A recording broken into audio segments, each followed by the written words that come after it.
Hello everyone, this is Shilpi here. Today we will discuss tense topic. हमने इसका first part complete कर लिया था.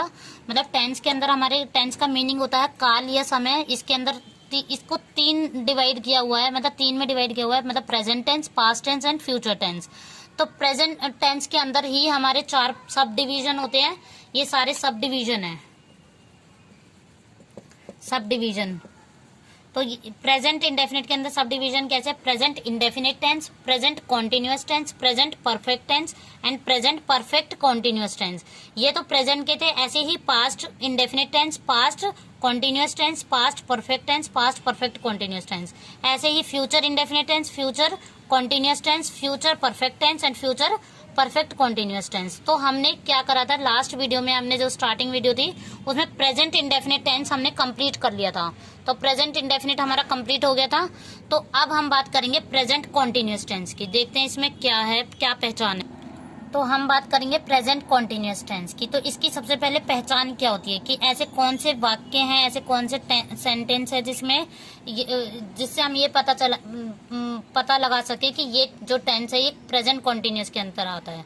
तो जैसे पहचान में क्या आएगा, इसके लास्ट में वाक्य के, तो इनकी पहचान में क्या होता है? वाक्य के अंत में रहा है, रही है,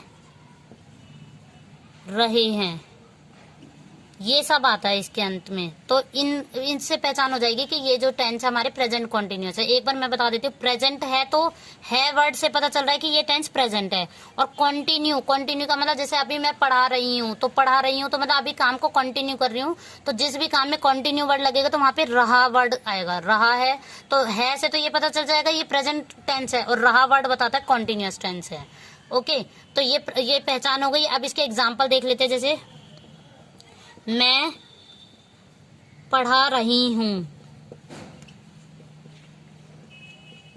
तो मैं की इंग्लिश पहले इसको ट्रांसलेट करते हैं, फिर इसके अकॉर्डिंग रूल बनाएंगे तो इजी पड़ेगा हमें. तो आई एम टीचिंग.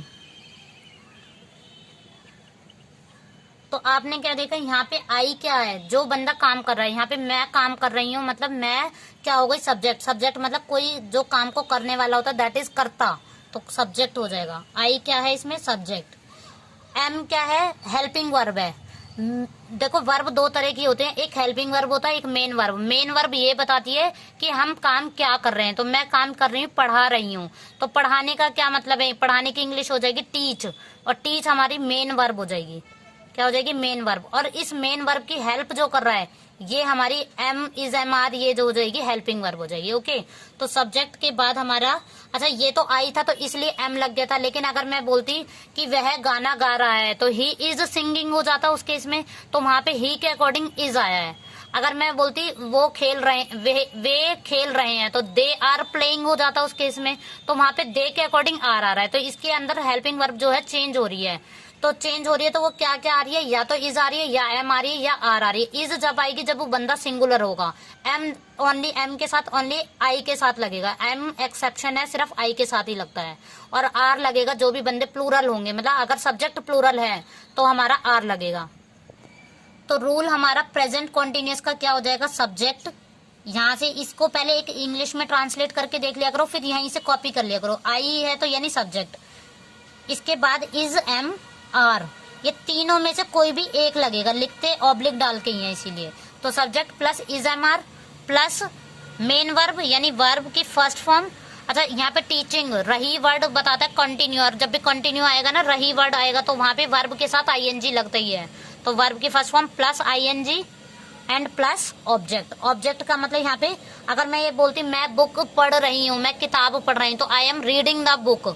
लेकिन यहाँ पे क्या है? सिर्फ ऑब्जेक्ट नहीं है कि मैं क्या पढ़ा रही हूँ. तो अगर मैं यहाँ पे लिखती मैं इंग्लिश पढ़ा रही हूँ तो आई एम टीचिंग इंग्लिश, तो वो इंग्लिश ऑब्जेक्ट हो जाता. तो यानी जो बचा हुआ पार्ट होता है इनके अलावा, सब्जेक्ट के अलावा, वर्ब के अलावा और मेन वर्ब के अलावा जो बचा हुआ पार्ट होता है दैट इज ऑब्जेक्ट. तो यहाँ पे तो कुछ बच नहीं रहा, तो यहाँ पे ऑब्जेक्ट मिसिंग है. तो लेकिन रूल के अकॉर्डिंग रूल में ये आएगा. अच्छा इसमें इस तरीके से दो बनाए जाते हैं. सब्जेक्ट सिंगुलर है तो इज आ जाएगा, और सब्जेक्ट प्लूरल है तो आर आ जाएगा, और आई अगर सब्जेक्ट की जगह पे आई है तो एम आ जाएगा. ओके, इसके एक दो एग्जाम्पल और देख लेते हैं. एग्जाम्पल सेकंड देख लेते हैं. वे पतंग उड़ा रहे हैं, तो इसका मतलब क्या है? वे की इंग्लिश पहले इसको ट्रांसलेट करते हैं. वे क्या है? वे की इंग्लिश होती है दे, सब्जेक्ट आएगा पहले। फिर आपने देखा रूल में सब्जेक्ट के बाद इज एम आर लग रहा है, तो यानी वे क्या है, बहुत सारे लोग हैं। वह होता है तो सिंगुलर होता है, लेकिन वे होता है तो बहुत सारे होते हैं, तो बहुत सारे होते हैं तो इसके साथ आर लगेगा। दे आर अब क्या काम कर रहे हैं, पतंग उड़ा रहे हैं, तो पतंग उड़ाने को बोलते हैं फ्लाई। तो वर्ब क्या होगी, सब ऑब्जेक्ट तो हमारा पतंग है कि उड़ा के आ रहे हैं, वो ऑब्जेक्ट हो गया पतंग, लेकिन उड़ाने की इंग्लिश होती है फ्लाई। तो फ्लाई अकेला नहीं आएगा, इसमें फ्लाइंग आएगा एक्चुअल में, flying the kite. Okay, I hope you understand. और अगर कुछ भी प्रॉब्लम होती है तो आप रूल्स पे जाके देख सकते हैं कि फिर उसको उसके अकॉर्डिंग कैसे चेंज करना है। अब इसके नेगेटिव पार्ट देखते हैं।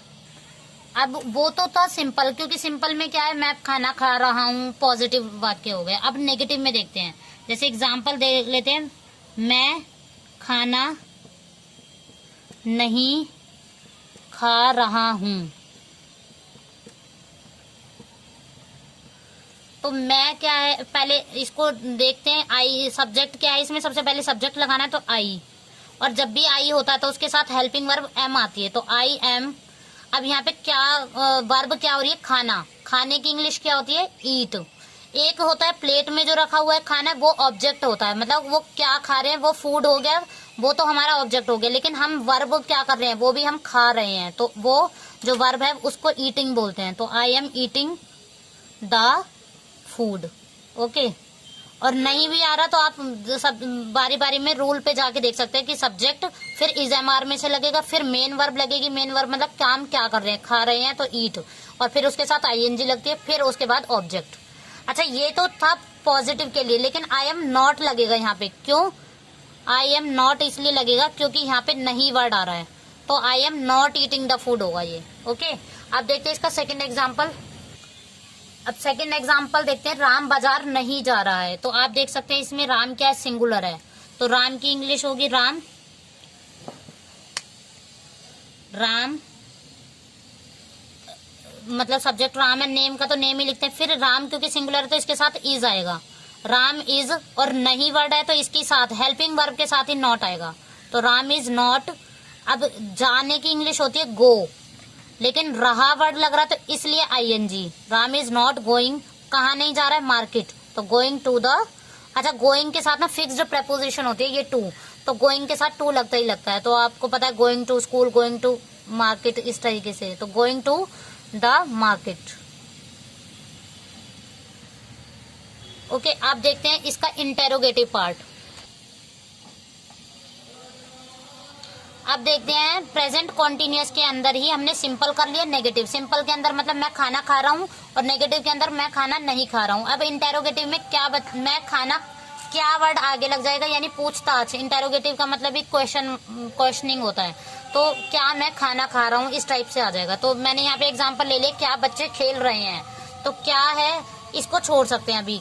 क्यों, क्योंकि इसकी क्या वर्ड का मतलब है कि जो भी हेल्पिंग वर्ब होगी ना इसी लाइन की, जो भी, जैसे बच्चे खेल रहे हैं, इसकी इंग्लिश बना सकते हैं हम सिंपली, और जो भी उसकी हेल्पिंग वर्ब आएगी बस उसको आगे रख देना सब्जेक्ट से पहले, तो वो हमारा इंटेरोगेटिव आ जाएगा। जैसे अगर मैं इस क्या वर्ड को हटा दूं, बच्चे खेल रहे हैं, तो चिल्ड्रन आर प्लेइंग हो जाएगा, क्योंकि चिल्ड्रन बहुत सारे हैं, चाइल्ड एक होता है, चिल्ड्रन बहुत सारे होते हैं, तो चिल्ड्रन आर प्लेइंग।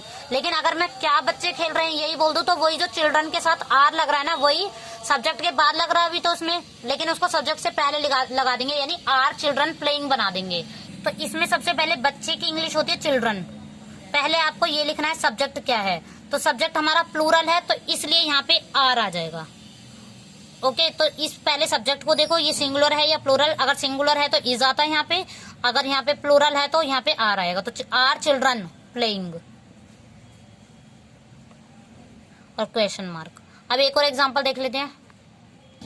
तो इसका एक और एग्जांपल देख लेते हैं, इंटेरोगेटिव के अंदर ही, क्या धोबी कपड़े धो रहा है, तो रहा है वर्ड लग रहा है तो प्रेजेंट कॉन्टिन्यूअस है, लेकिन क्या आगे लग गया तो वो प्रेजेंट कॉन्टिन्यूअस के अंदर ही इंटेरोगेटिव हो गया। अब देख लेते हैं, क्या धोबी कपड़े धो रहा है, तो धोबी को इंग्लिश में क्या बोलते हैं, वॉशरमैन। क्या बोलते हैं, वॉशरमैन।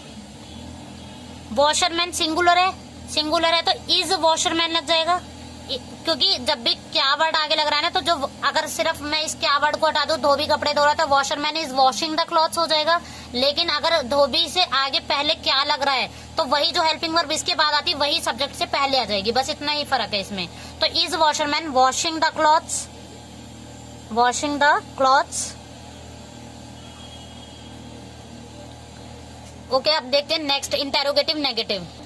अब बात कर लेते हैं प्रेजेंट कॉन्टिन्यूअस टेंस में ही इंटेरोगेटिव नेगेटिव का। मतलब इंटेरोगेटिव नेगेटिव कैसे होते हैं, इसमें क्या वर्ड भी आ रहा हो और नहीं वर्ड भी आ रहा हो। जैसे यहाँ पे क्या वह फूल नहीं तोड़ रही है, तो आप पता है रही है वर्ड से तो ये पता चल गया प्रेजेंट कॉन्टिन्यूअस टेंस है ये। अब क्या वर्ड भी लग रहा है और नहीं भी है, तो प्रेजेंट कॉन्टिन्यूअस के अंदर ही इंटेरोगेटिव नेगेटिव वाला है। तो अब इसके इंग्लिश ट्रांसलेट करेंगे।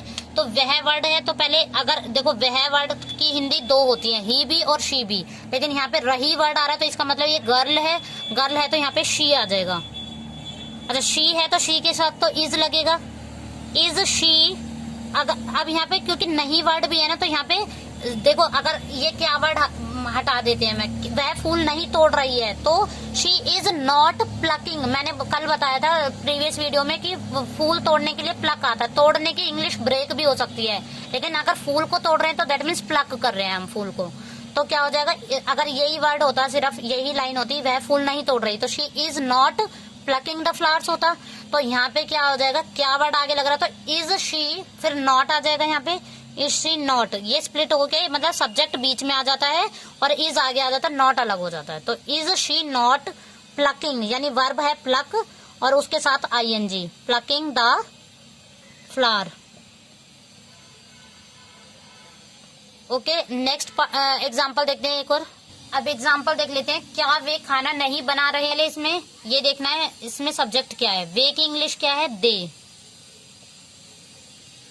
तो दे है तो इससे आगे दे के साथ अगर मैं ये लिख दी वे खाना नहीं बना रहे, तो दे आर नॉट कुकिंग आता। देखो खाना बनाने की इंग्लिश होती है कुक, तो बना रहे लग रहा है तो आईएनजी लगेगी वर्ब से, तो they are not cooking. Cooking और क्या नहीं बना रहे, खाना, तो they are not cooking food. Okay, अब यहाँ पे क्या है, कुकिंग भी लगा देंगे तो वो खाना बनाना ही हो जाएगा। तो फूड लगाओ चाहे ना लगाओ। तो अब यहाँ पे क्या है, वे खाना नहीं बना रहे के लिए they are not cooking food. अगर यहाँ पे क्या वर्ड आगे लगे तो are they not cooking. Cooking ही आता है एक्चुअल में, कुकिंग द फूड नहीं होता। कुकिंग का मीनिंग ही खाना बनाना होता है, तो खाना नहीं बनाना तो नॉट कुकिंग हो जाएगा। तो are they not cooking. Okay guys, यहाँ पे हमारा प्रेजेंट कॉन्टिन्यूअस टेंस खत्म हो जाता है। अगर आपको प्रेजेंट इंडेफिनिट टेंस देखना है तो प्रीवियस वीडियो आप देख सकते हैं लिंक में जाके। और अब नेक्स्ट पार्ट में हम करेंगे प्रेजेंट परफेक्ट टेंस। ओके, अगर ये वीडियो आपको अच्छी लगी तो please like share and comment. Thank you.